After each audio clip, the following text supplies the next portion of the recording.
আমরা শুকরিয়া আদায় করছি মহান রব্বুল আলামিনের আলিশান দরবারে যে আল্লাহ পাক রব্বুল আলামিন আমি এবং আপনাকে আজকের এই মাহে রমাদানের প্রথম জুমায় আল্লাহ পাকের ঘর মসজিদে আসার এবং বসার তৌফিক দান করেছেন।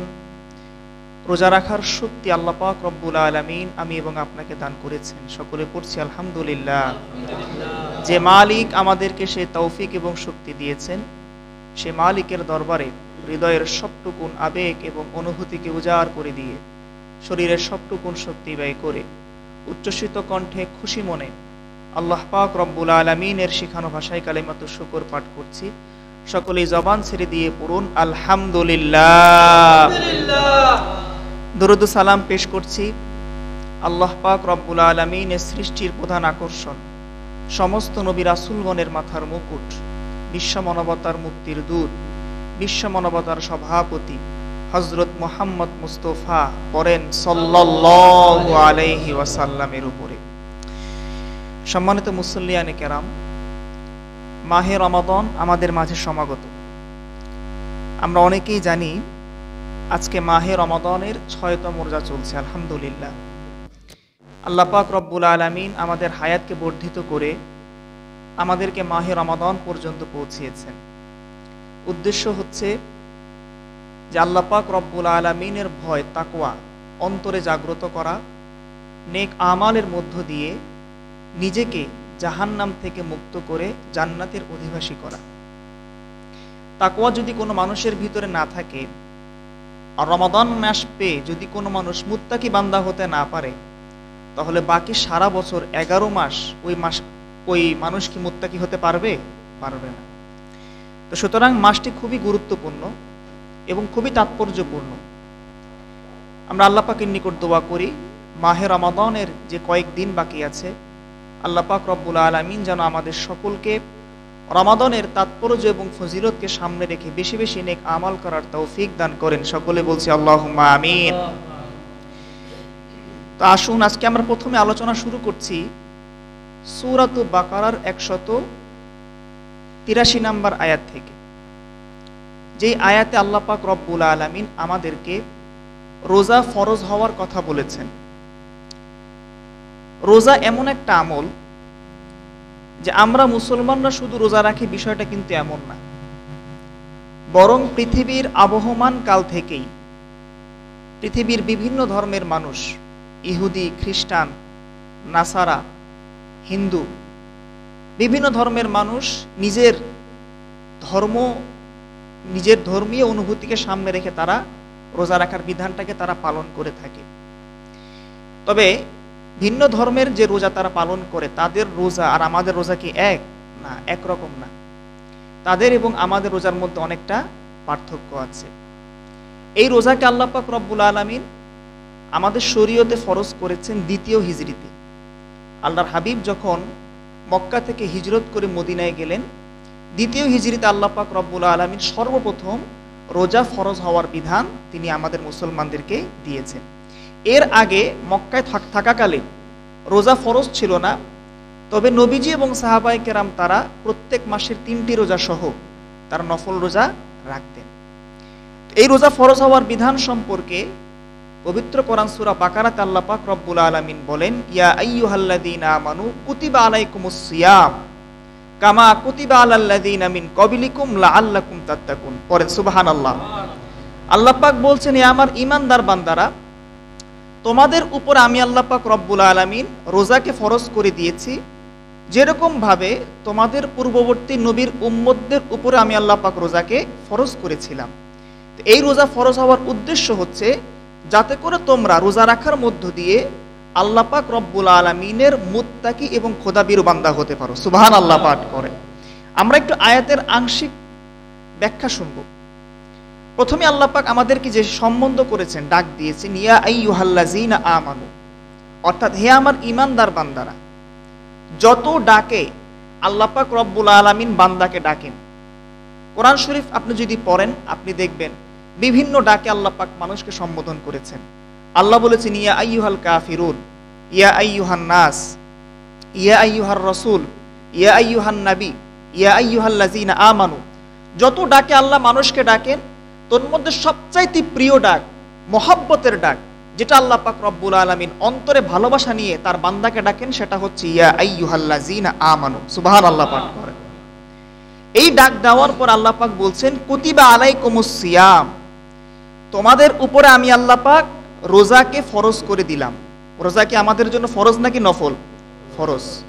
এই যে একটা শব্দ কাতাবা, এই কাতাবা শব্দের অর্থ হচ্ছে লিখা। কাতাবা মানে কি?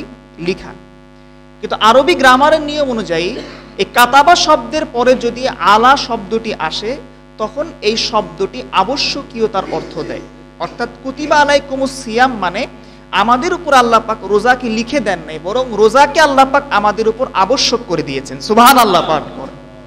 কোরআন শরীফ আল্লাহ পাক চাইলে কিন্তু এমনটাও বলতে পারতেন ফুরিজা আলাইকুমুস সিয়াম, যে আমাদের উপর আল্লাহ পাক রোজাকে ফরজ করেছেন। কিন্তু ফরজ না বলে আল্লাহ পাক বলেছেন কুতিবা। কেন? একটু খেয়াল করে শুনবেন যে কোরআনের শব্দ চয়ন কতটা গভীর এবং কতটা নিখুঁত। এজন্য তো আমরা বলি যে সারা পৃথিবীতে যত কিতাব আছে, আপনি যদি সাহিত্যের মানদণ্ডে আপনি যদি কোনো কিতাবকে দাঁড় করাতে চান, যে কিতাবটা সারা বিশ্বের মধ্যে সর্বশ্রেষ্ঠ কিতাব, আমি বলি ওই কিতাবটা হচ্ছে পবিত্র কোরআন। সুবহানাল্লাহ পাঠ করেন, ঠিক কিনা? এই কোরআন এমন একটা সাহিত্যের কিতাব যে আমার নবীকে আল্লাহ পাক যখন পৃথিবীতে পাঠিয়েছেন, তখন সারা আরবের ভিতরে সাহিত্যিকদের একটা ছড়াছড়ি ছিল। এত এত কথা এদের মুখের ভিতরে ছিল, সাহিত্যের ভান্ডার ছিল। তারা মুহূর্তের ভিতরে যে কোনো কবিতাকে তারা লিখে ফেলতে পারত। আল্লাহ পাক রব্বুল আলামিন শেষ জমানায় আমার নবীকে পাঠিয়েছেন, আর ওই সমস্ত সাহিত্যিকদেরকে সামনে রেখে আল্লাহ পাক রব্বুল আলামিন নাজিল করেছেন পবিত্র কোরআনকে। আর আল্লাহ পাক রব্বুল আলামিন সারা বিশ্বের সমস্ত মানুষকে আল্লাহ পাক চ্যালেঞ্জ দিয়েছেন, ওয়া ইন কুনতুম ফি রাইবিম মিম্মা নাযালনা আলা আবিদিনা ফাতু বিসূরাতিম মিন মিসলি। আল্লাহ পাক বলেন, আমি আল্লাহ পাক যে নাজিল করেছি পবিত্র কোরআনকে মুহাম্মদের উপরে, তোমরা কাফেররা সন্দেহ পোষণ করো যে এইটা মনে হয় মুহাম্মদের কোনো বানানো কিতাব, এটা মনে হয় মুহাম্মদ নিজে বানায় আমাদের মাঝে প্রচার করে। তারা মনে করতো আমরা যেরকম সাহিত্যিক, মুহাম্মদও মনে হয় আমাদের মতো একজন সাহিত্যিক হবে।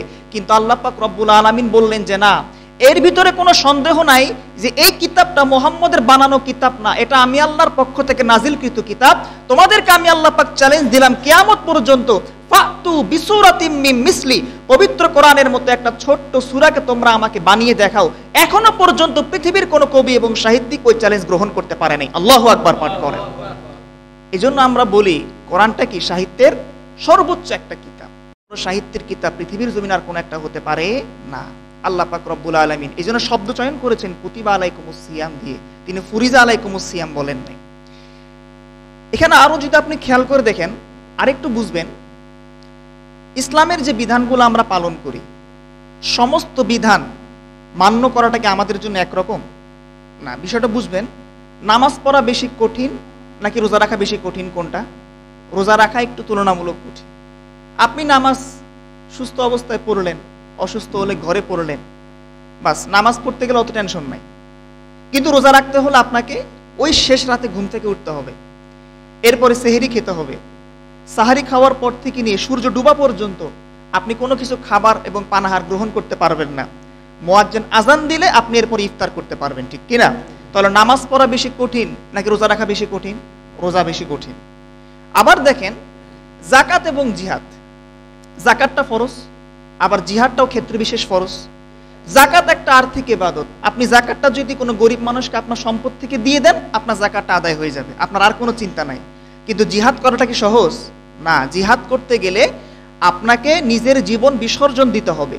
জিহাদ করতে গেলে আপনাকে নিজের স্ত্রীকে বিধবা করতে হবে।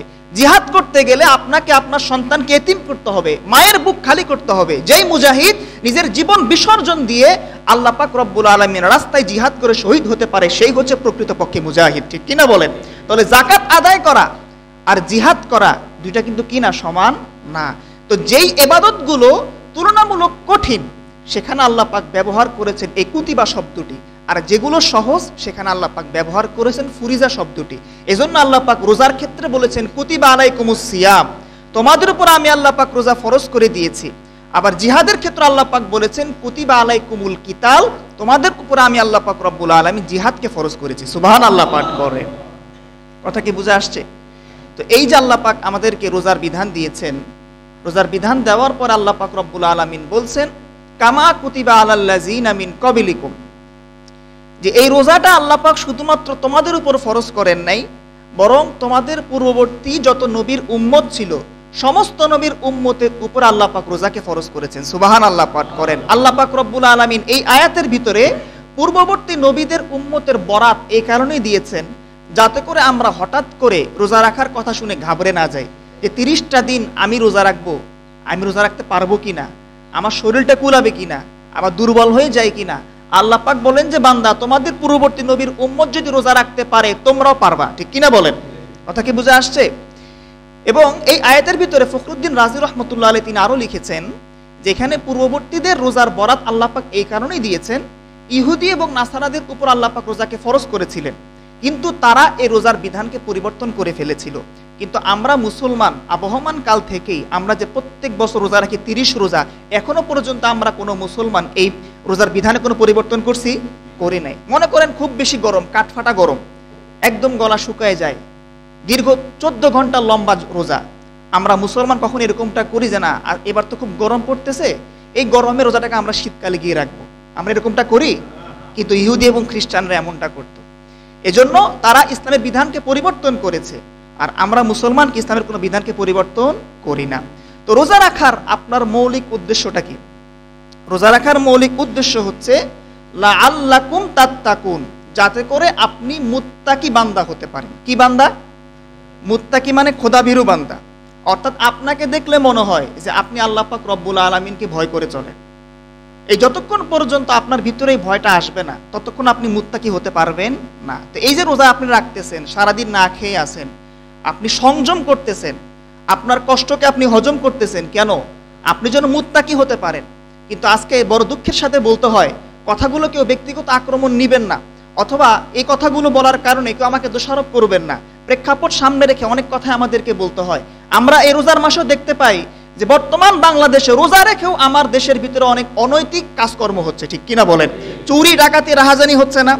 গত 2 দিন আগে ওরা 12:30টায় আমি শুনতে পেলাম আমার বাসা থেকে যে মাইকে অ্যানাউন্স করা হচ্ছে যে অমুক জায়গায় ডাকাতি আসছে, অমুক জায়গায় ডাকাতি হচ্ছে। তো এই ডাকাতি যারা করতেছে ওরা কি মুসলমান না? তো ওদের ভিতরে যদি আল্লাহ পাকের ভয় তাকওয়া থাকতো, ওরা কি রমজান মাসে ডাকাতি করতে পারতো না? আবার আপনি দেখেন গত 5 দিনের একটা ঘটনা, শাহবাগের রাস্তার মোড়ে ঢাকা বিশ্ববিদ্যালয়ের এক ছাত্রী হাঁটতেছে, বুকের ভিতরে ওড়না নাই, কাপড় নাই। এখন আপনি সারা বছর যেভাবে চলাফেরা করেন, একটা ভার্সিটির মেয়ে, রমজান মাসের পবিত্রতা সামনে রেখে তো আপনার উচিত বুকের ভিতরে কাপড় দেয়া। কি বলেন? এটা কি কোনো খারাপ কথা না? আমাদের দেশের হিন্দুরা পর্যন্ত আপনি দেখেন মাথায় কাপড় দিয়ে হাঁটে, কারণ তারা আমাদের মুসলমানদের সংস্পর্শে থাকে। ওই ছাত্রীকে এক যুবক বলল যে আপনি আপনার ওড়নাটাকে বুকের উপরে দিয়ে দেন, ঘাড়ে না ঝুলাই কোথায় দেন? বুকের উপরে দেন। আপনাকে দেখতে খারাপ দেখা যায়, আপনাকে দেখে অন্য যুবক আপনার প্রতি আকৃষ্ট হতে পারে, সে হয়তোবা এই সেন্সে কথাটা বলছে। কিন্তু সেই যুবতী এই কথাটাকে সহ্য করতে না পেরে শাহবাগ থানায় গিয়ে ওই যুবকের নামে অভিযোগ করেছে। আবার পুলিশ ওই যুবককে ধরে জেলখানায় বন্দি করেছে। কিছু ওলামায়ে কেরাম, কিছু সাধারণ মানুষ যাদের ভিতরে ধর্মীয় অনুভূতি আছে, তারা আন্দোলন করে প্রতিবাদ করে ওই যুবককে জেলখানা থেকে মুক্ত করেছে। আপনি দেখেন যে মাহে রমাদানকে সামনে রেখে একজন যুবতী বুকে কাপড় দেয় না, তাকে বুকে কাপড় দেওয়ার কথা বলার কারণে আজকে একটা যুবককে লকআপে বন্দী করা হয়। অথচ গত কিছুদিন আগে রাখাল রাহা নামে এক কুলাঙ্গার আমার নবীর শানে বেয়াদবি করেছে, এখনো পর্যন্ত তার ব্যাপারে সরকার কোনো পদক্ষেপ গ্রহণ করে নাই, ঠিক কিনা? তাহলে কি বোঝা গেল? যে আমার দেশে করোনার কথা বলতে গেলে একজন যুবক দোষী সাব্যস্ত হয়, তাকে জেলখানায় বন্দী হতে হয়, কিন্তু নবীর শানে বেয়াদবি করলে এটার কোনো বিচার হয় না। তার মানে কি আমাদের অন্তরে নবীর মহব্বত নাই? যদি নবীর মহব্বত থাকতো, অবশ্যই যারা নবীর শানে বেয়াদবি করে এদের জন্য ফাঁসির কাষ্ঠে ঝুলাতে হবে, ঠিক কিনা বলেন? কথা কি বুঝে আসছে? আপনি দেখবেন আজকে যে নারীটা এরকম বুকে কাপড় ছাড়া চলাফেরা করেছে, আজকে যে যুবক তাকে নিষেধ করার কারণে আজকে ওই যুবকের নামে শাহবাগ থানায় লিখিত অভিযোগ করেছে, আপনি খোঁজ নিয়ে দেখবেন যে ওই নারীটা হচ্ছে নাস্তিক এবং শাহবাগে ছাড়া আর কিছুই না, ঠিক কিনা বলেন? সে হয়তো দেখতে মুসলমান হতে পারে, আমি নিশ্চিত হয়তোবা সে শাহবাগী অথবা সে কি নাস্তিক। এজন্য বর্তমান সময়ে মাহে রমাদানকে সামনে রেখে অন্তর্বর্তীকালীন সরকারকে আমরা বলতে চাই যে আপনারা সারা দেশ থেকে চুরি ডাকাতি রাহাজানি সন্ত্রাসী বন্ধ করার জন্য অপারেশন ডেভিল হ্যান্ডকে আপনারা চালু করেছেন এবং এর মাধ্যমে আপনারা চোর ডাকাতকে নির্মূল করার উদ্যোগ গ্রহণ করেছেন। আমরা বলতে চাই যে অনতিবিলম্বে যারা আমার দেশের 90% মুসলমানের আদর্শ নবীর সুন্নত যারা পছন্দ করে না, এই শাহবাগীদেরকে আমার বাংলাদেশ থেকে নির্মূল করতে হবে, ঠিক কিনা বলেন?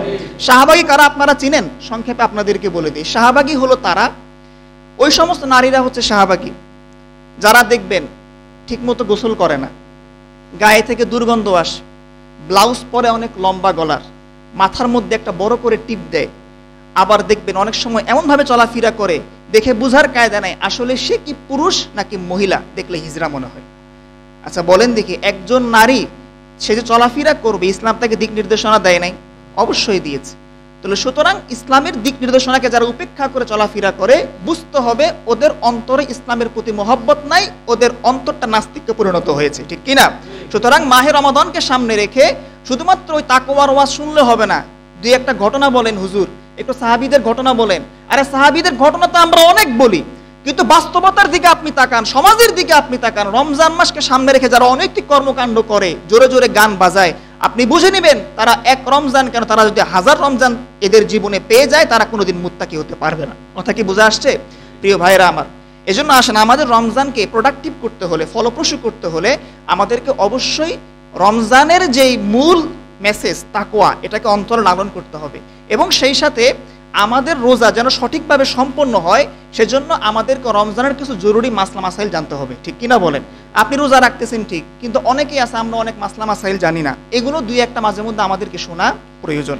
প্রথমে আসেন, রোজা রাখার ক্ষেত্রে আমাদের গুরুত্বপূর্ণ যে বিষয় মনে রাখা দরকার সেটা হচ্ছে রোজার নিয়ত করা। রোজার কি করা ভাই? রোজার নিয়ত করা, এটা হচ্ছে ফরজ। নিয়ত করা কি বলেন? ফরজ। নিয়ত শব্দের অর্থ হচ্ছে সংকল্প করা, ইচ্ছা করা। এখন নিয়ত করার জন্য আপনাকে আরবিতে মুখে নিয়ত উচ্চারণ করতে হবে, এটা কিন্তু জরুরি না। আপনি যে রাত্রিবেলা ঘুমিয়েছেন তারাবির নামাজের পরে আপনি সকালবেলা সেহরি খেতে উঠবেন, এটাই আপনার নিয়ত হয়ে গিয়েছে, ঠিক কিনা? আপনি তো সেহরি খাবেন রোজা রাখার জন্যই, ঠিক কিনা? কিন্তু এরপরেও যদি কেউ রোজার নিয়ত না করে থাকে তাকে দিনের মধ্যভাগ পর্যন্ত নিয়ত করতে হবে, অর্থাৎ দিনের মধ্যভাগের আগেই তাকে রোজার নিয়ত করতে হবে। এরপর যদি কেউ রোজার নিয়ত করে তার রোজার নিয়ত কি হবে না? গ্রহণযোগ্য হবে না। এক নাম্বার বললাম। দুই নাম্বারে আসেন, আমরা রোজা রেখে সবাই সেহরি খাই না? সবাই তো আমরা এখানে সাহারি খাই, ঠিক কিনা? এখন আমাকে অনেকে বলে যে হুজুর শেষ রাতে উঠে সাহারি খেতে একটু কষ্ট হয়, খাবার রুচি থাকে না, আমি যদি রাত 12টায় যদি সাহারি খেয়ে ঘুমাই যাই কোনো সমস্যা আছে? না, সমস্যা নাই। আচ্ছা যাই হোক, তো সাহারি খাওয়া এটা হচ্ছে সুন্নত। এখন যারা রাত 12টায় সাহারি খাওয়ার কথা বলে আর সাহারি খেয়ে যারা ঘুমায় যায়, আপনি দেখবেন তারা অধিকাংশ ফজরের নামাজ পড়ে না, ঠিক কিনা বলেন? আপনি রাত 12টায় সেহরি খেয়ে ঘুমায় যাবেন, আপনার পক্ষে কি আবার সম্ভব ভোরবেলা উঠে নামাজ পড়া ফজরের? সম্ভব না। তো এই জন্য সেহরি খাওয়ার উত্তম সময় হচ্ছে শেষ রাত। সেহরি শেষ হওয়ার ঠিক আগ মুহূর্তে আপনি কি সেহরির খাবারটা খাবেন। নবীজি বলেছেন তাসাহহারু ফা ইন্না ফিস সুহুরি বারাকা, তোমরা সেহরি খাও কারণ সাহারির মধ্যে আল্লাহ পাক রব্বুল আলামিন বরকত রেখেছেন। সুবহানাল্লাহ পাক করেন। পান করে হলো আপনি সেহরি খাবেন, নবীর হাদিসের নির্দেশ। কয় ঢোক পানি? 1 ঢোক। আপনি ঘুম থেকে উঠলেন দেখলেন যা সময় আছে মাত্র 1 মিনিট, তাড়াতাড়ি আপনি 1 ঢোক পানি খেয়ে ফেলেন। কথা বুঝে আসছে? আর সেহরি খাওয়ার গুরুত্ব আমাদের ধর্মে এই কারণেই এত বেশি, নবীজি হাদিসে পাকের মধ্যে বলেছেন ইন্না মা ফাসলা বাইনা সিয়ামিনা ওয়া সিয়ামি আহলিল কিতাব আকালাতুস সুহুর, আমাদের এবং আহলে কিতাবদের রোজার মধ্যে পার্থক্য হচ্ছে যে আমরা মুসলমান সেহরি খাই আর আহলে কিতাব ইহুদি খ্রিস্টানরা সেহরি খায় না। কথা কি বুঝে আসছে? সবাই সেহরি খাবেন তো ইনশাআল্লাহ? এখন সেহরির কথা বলতে গিয়ে একটা গুরুত্বপূর্ণ মাসালা না বললেই নয়, সেটা হচ্ছে আমরা প্রত্যেক বছরই দেখতে পাই যে সেহরি খাওয়ার 2-3 ঘন্টা আগ থেকেই মাইকের মধ্যে অনেক মসজিদ থেকে গজল বাজায়, এরপরে অনেকেই জিকির করে লা ইলাহা ইল্লাল্লাহ। শুনছেন আপনারা? আমি তো প্রতিদিনই প্রায় আমার রাত 2:30টায় বা 2:45টায় ঘুম ভাঙে এই গজলের আওয়াজে। আচ্ছা এখন আপনি আমাকে বলেন সেহরি খাওয়া, আপনি সেহরি খাওয়ার জন্য মানুষকে ডাকবেন, এটা অবশ্যই একটা ইবাদত। আপনার ডাক শুনে একজন মানুষ উঠে সেহরি খাবে, আমি তো মসজিদে এসে আপনাদেরকে ডাক দিই, একটা অ্যালার্ম দিই, কিন্তু আপনাকে সেহরি খাওয়ার জন্য 2 ঘন্টা আগ থেকে ডাকতে হবে, এটা কোন হাদিসে আছে? সেহরি খাওয়ার শেষ সময় ভোর 5টা, রাত 3টা থেকে গজল বাজানো শুরু করছে।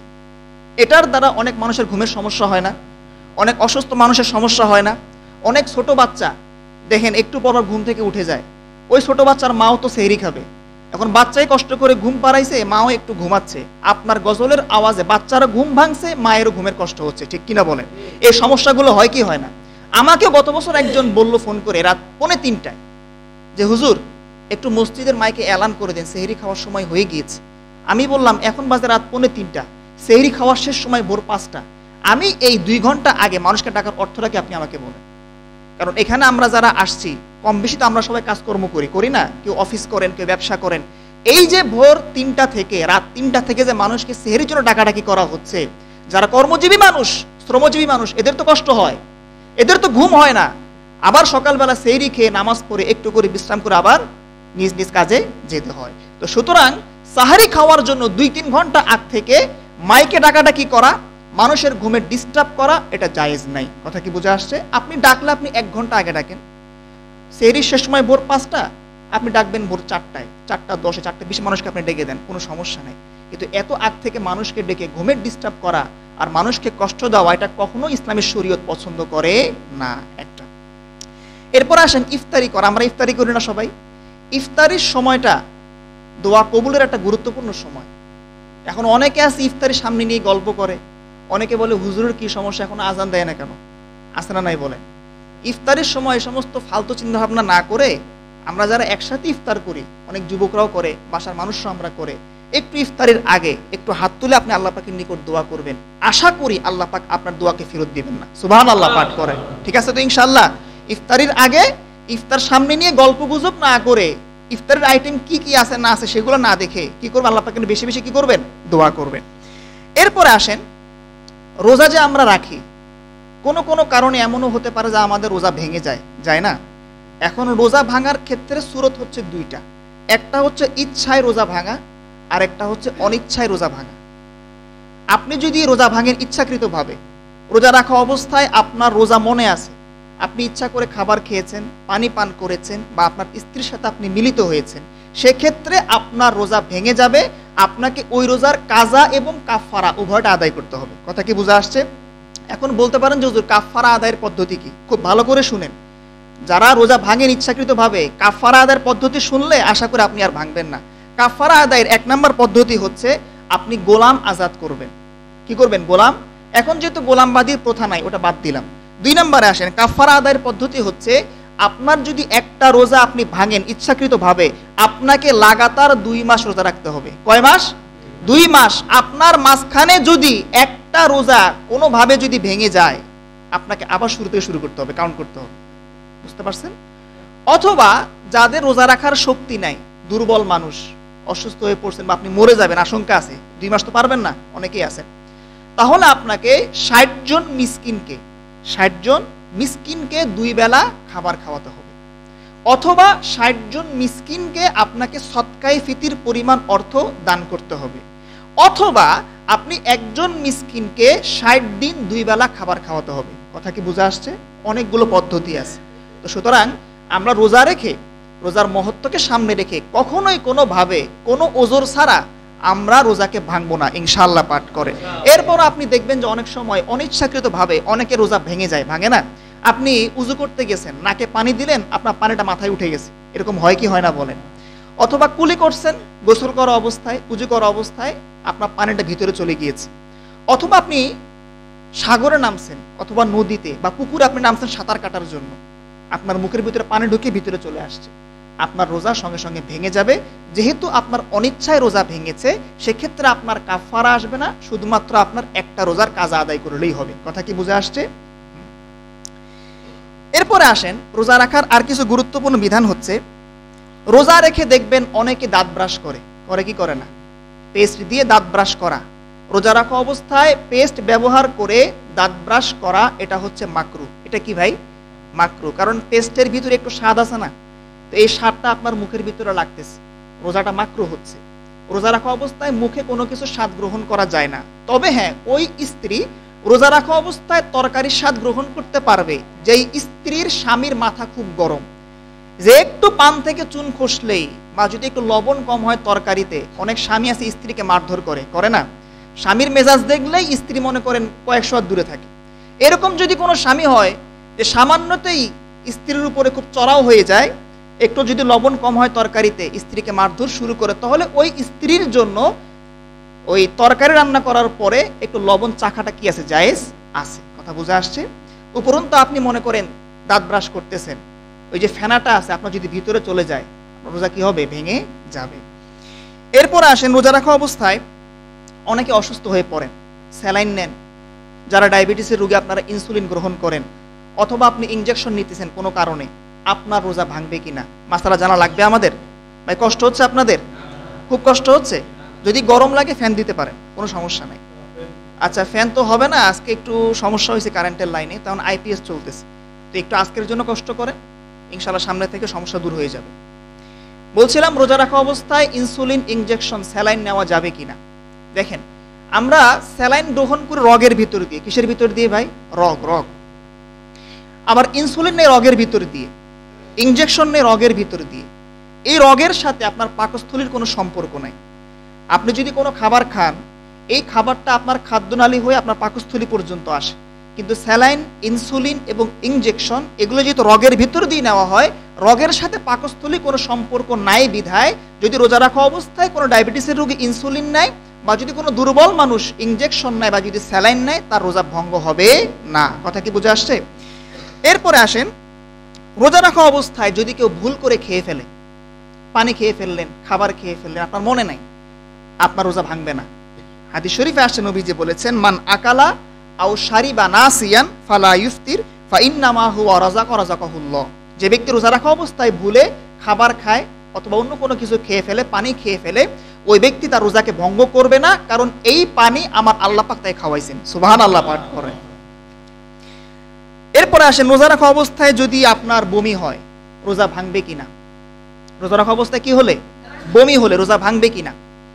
হাদিস শরীফে আসছে, তিরমিজির হাদিস, নবীজি এই হাদিসের ভিতরে বলেছেন, যদি কেউ বমি করে ইচ্ছাকৃতভাবে, আপনি গলায় আঙ্গুল দিয়ে আপনি ইচ্ছাকৃতভাবে বমি করলেন, আপনার রোজা ভেঙে যাবে, শুধুমাত্র কাজা আদায় করলেই হবে, কাফারা আদায় করতে হবে না। আর যদি আপনার বমিটা হয় অনিচ্ছায়, আপনি চান নাই, হয়তো পেটে গ্যাস হয়েছে, বমি হয়ে গেছে, আপনার রোজা কি হবে না, ভঙ্গ হবে না। বরং নবীজি হাদিসে পাকের ভিতরে বলেছেন যে 3টা কারণে রোজা ভাঙে না। একটা হচ্ছে আল কাইয়ু, বমির কারণে রোজা ভাঙে না, যদি কারো বমি হয় রোজা ভাঙবে না।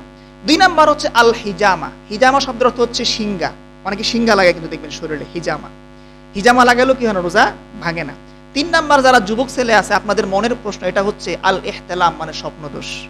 যদি কারো ঘুমন্ত অবস্থা স্বপ্নদোষ হয়ে যায়, দিনে হোক অথবা রাতে হোক, রোজা রাখা অবস্থায় হোক, আপনাদের কি হবে না, রোজা রাখা অবস্থায় স্বপ্নদোষ হলে রোজা ভাঙবে না। এরপরে আসেন, আরেকটা মাসালা হচ্ছে, রোজা রাখা অবস্থায় নাকে, চোখে এবং কানে আপনি ড্রপ ব্যবহার করতে পারবেন কিনা। অনেকে চোখের সমস্যা হইতে পারে, আপনি চোখের ড্রপ দিলেন বা নাকের দিলেন অথবা আপনি কানে দিলেন, আপনার রোজা ভাঙবে কিনা। নর্মালি নাকে ড্রপ দিলে অথবা কানে ড্রপ দিলে এই ড্রপটা আপনার এই গলা পর্যন্ত চলে আসে না, এটা মোটামুটি সবাই তো আমরা জানি। যেহেতু আপনি চোখে, নাকে, কানে ড্রপ দিলে এই ড্রপটা আপনার গলা পর্যন্ত চলে আসে, তার মানে এটা আপনার খাদ্যনালী পর্যন্ত পৌঁছে যায়, পাকস্থলী পর্যন্ত পৌঁছে যায়। সুতরাং রোজা রাখা অবস্থায় যদি কোনো মানুষ চোখে, নাকে এবং কানে ড্রপ দেয়, আর তার ড্রপ যদি তার খাদ্যনালী যদি চলে আসে, তাহলে ওই ব্যক্তির রোজা ভেঙে যাবে। কথা কি বোঝা আসছে? এই জন্য রোজা রাখা অবস্থায় যার চোখের সমস্যা আছে, কানের আছে, নাকের আছে, আপনি ইফতারির পরে অথবা সেহরির আগে আপনি কি দিবেন, ড্রপ দিবেন। তো মোটামুটি এগুলো ছিল আমাদের কিছু গুরুত্বপূর্ণ মাসালা, যেগুলো আজকে আপনাদেরকে বললাম। সময় লম্বা হয়ে গিয়েছে। এরপরেও যদি আপনার কোনো জিজ্ঞাসা থাকে, সেটা আপনি আমাকে বলতে পারেন, অসুবিধা নেই। নর্মালি আমরা যদি মাসালা আলোচনা করতে চাই, হাজার হাজার মাসালা আছে রমজান প্রসঙ্গে। এখন সংক্ষিপ্ত সময় যেগুলো আমাদের খুব জরুরি, স্যালাইন, ইনসুলিন, ইনজেকশন, বমি হওয়া অথবা নাক দিয়ে রক্ত পড়া অথবা আর যেগুলো আপনাদেরকে বললাম আর কি, এগুলোর বাহিরে অনেক মাসালা আছে। যদি জানার প্রয়োজন আপনি আমাকে জিজ্ঞাসা করবেন। রমজানের মহত্বকে সামনে রেখে আমরা কেউ কোনো প্রকার অনৈতিক কোনো কাজে আমরা জড়াবো না ইনশাআল্লাহ। আর তারাবির নামাজ আমরা সবাই পড়ি তো ইনশাআল্লাহ, সবাই পড়েন তো? সবাই যদি পড়তেন তো মসজিদে সব মুসল্লি ভরপুর থাকতো। কি বলেন ভাই? এখন মুসল্লি দেখলাম যে প্রথম দিন পুরা ভরপুর।